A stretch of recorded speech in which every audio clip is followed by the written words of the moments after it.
Embracing the value of submission and humility qualifies you for God's favor.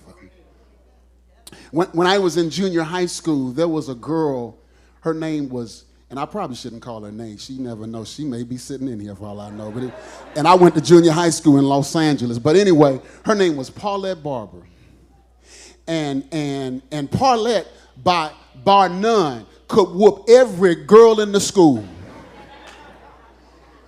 I'm serious. It wasn't even up for discussion. But she just about could whoop every boy in the school too.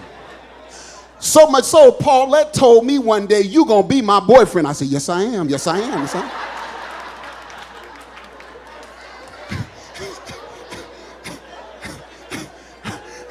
I wasn't taking that woman out. And some of us got that Paulette ministry.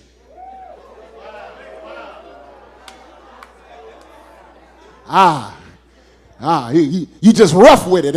And God would have you to know that may work for a season.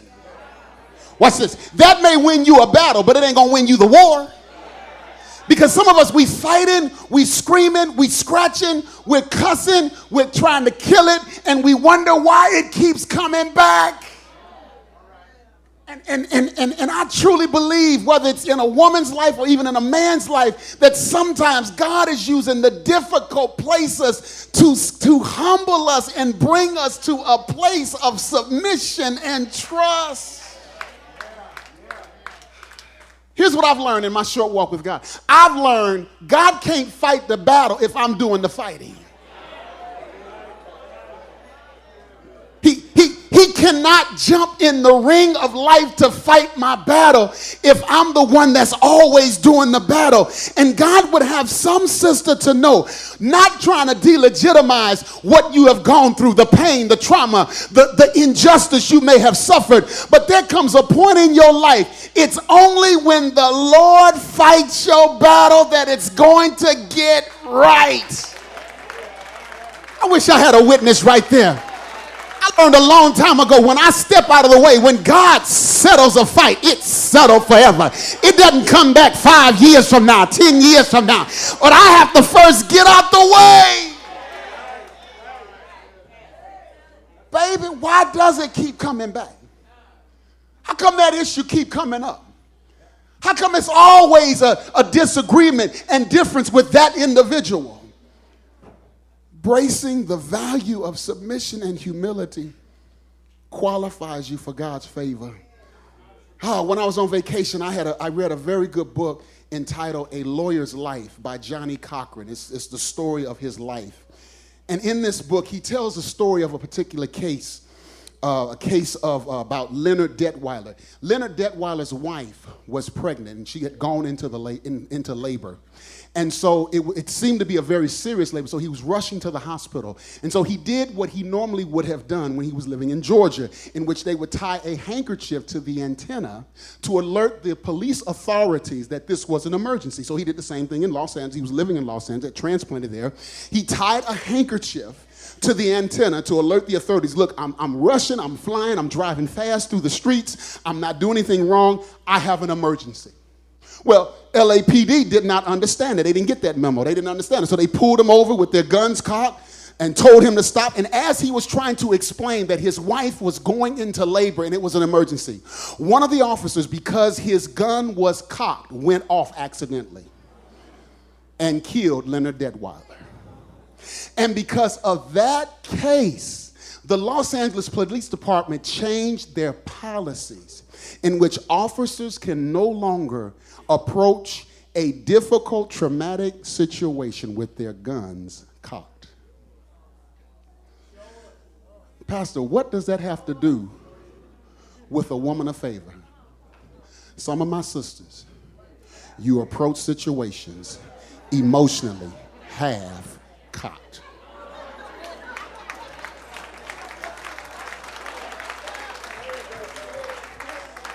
And here's submission.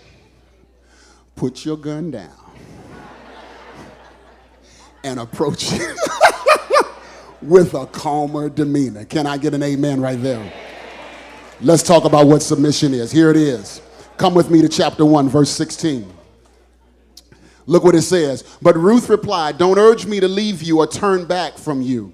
Where you go, I will go. Where you stay, I will stay. Your people will be my people. Your God will be my God. Where you die, I will die. And I will be buried. May the Lord deal with me, be it ever so severely, if anything but death separates you and me. Very, very strong words, a conviction. Matter of fact, this was a call that Ruth saw on her life to submit herself to her mother-in-law. Y'all not feeling that one, huh? This not a husband, or this not a pastor or some supervisor. This is her mother-in-law. And yet there's a conviction on her life to submit and to be humble before her to serve her need. And here's the first one. Submission is always a spiritual issue. It is a spiritual issue. First of all, let's talk about what submission is not. Submission does not mean a woman is to be a second-class citizen. Submission does not mean you cannot have an opinion. Matter of fact, if a man is afraid of your opinion, you need to go on, do not collect $200 and just keep on past go. Because a strong man does not want a weak woman. Preach, Autry. Submission is not a tool to put a woman in her place. And I say that because the biblical vision of submission has been hijacked in such a way to lead women that you're to be less than equal to. My Bible says that Jesus humbled, submitted himself to a cross. Why? Because that was the place where God would lift him up. I met an individual once, and we were talking about this subject. He was a preacher, and he told me, it kind of surprised me. He says, "Man, if my wife wants to talk to God about something, she needs to come to me first." I wanted to shoot him for you. I do. I know. I want. And sadly, the church, particularly in the Southern culture, we have confused submission with slavery. That's slavery. And I don't know about you, my ancestors were delivered out of that 200 years ago. I ain't going back. Submission is not slavery. It is not something in which God calls you to be a second-class citizen. It is not a way in which you should be a doormat. None of that stuff. Submission, watch this, is a way of life for all of God's people. Submission is something for Pastor Autry. Submission is something for Pastor Clark. Submission is for every man in this house. Submission is something for everybody. Because it's only when I submit myself to God that God is able to exalt me. That's where the power of the gospel is made real in my life. Which means this, submission is never about the person, it's always about God.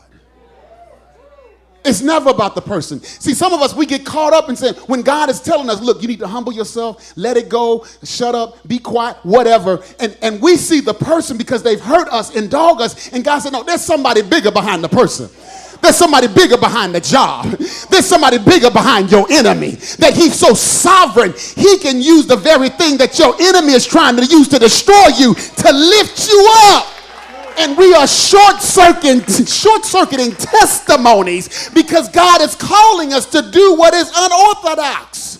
That's what's going on in this text. It's unheard of as today, back then, for a daughter-in-law to submit to her mother-in-law. But the language of the text would suggest this was something personal. This was an act of faith. Matter of fact, it parallels what Abraham did with Isaac when he offered his son in Genesis 22. Implication, if I trust God on this issue, he will fulfill his promise in my life.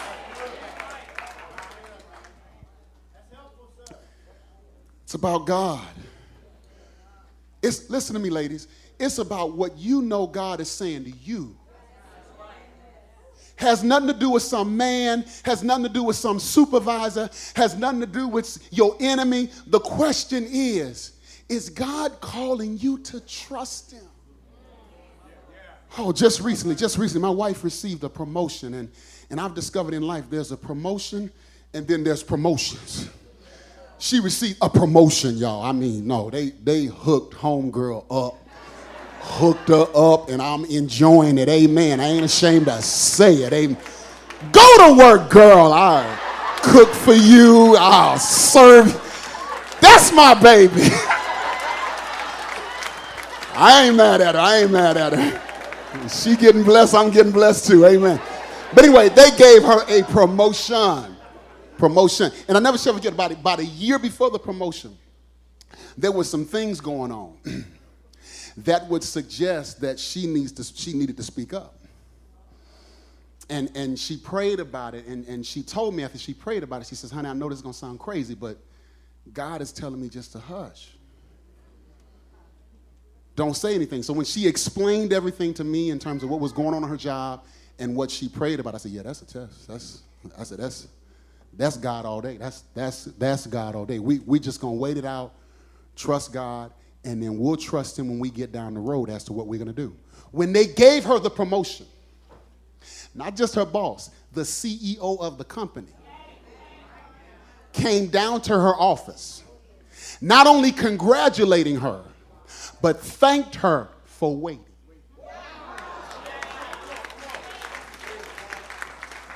Turn your name and say, I know a CEO comes to your office every day. I know you got it like that. I know you got it like that. The point is, ladies, I dare you to trust him. Listen, it has nothing to do with your employer. It has nothing to do with the situation. There's a God behind it who's controlling the scenes. And the very thing you think is going to hold you back, God will use that to raise you up. Submission is a spiritual issue. Number 2, listen to me. Submission is a character issue. Come with me to chapter 2, verse 11. Chapter 2.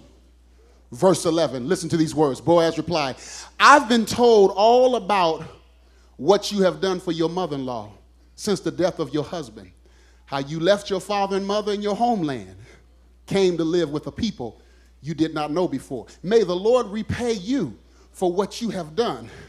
May you be richly rewarded by the Lord, the God of Israel's, whose wings you have come to take refuge. Verse 13, may I continue to find favor in your eyes, my Lord. She said, you have given me comfort and have spoken kindly to your servant. Understand, this is the first time Boaz meets Ruth.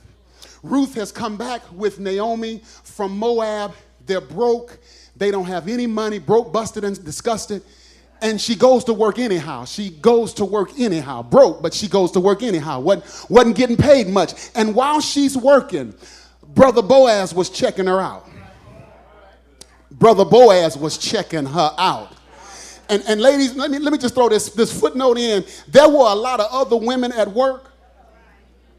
There were a lot of other good women at work. But when he looked at Ruth, it was her character that caught his attention. There were a lot of other sisters that were looking good, but the one that caused him to identify Ruth was her character. And listen to me today. Looks may catch a man's eye, but character will catch his heart. Make sure that whatever you're wearing on the outside is not the only thing you have. Wear something on the outside, because some of us need to get that revelation. We think if we wear nothing on the outside, it just says there's nothing on the inside, baby. Nothing on the inside. But if you really want to catch his attention and capture one for life, it's your character. And Boaz in this text, he is impressed with her character. Not that you had on fashionable clothes or that your hair had extensions or all the stuff that makes you look good, but because you clung to your mother-in-law when all sisters would have left her. It was her character. How did she get that? How did she get that? Come with me, chapter 3. Look what it says. Chapter 3, verse 1.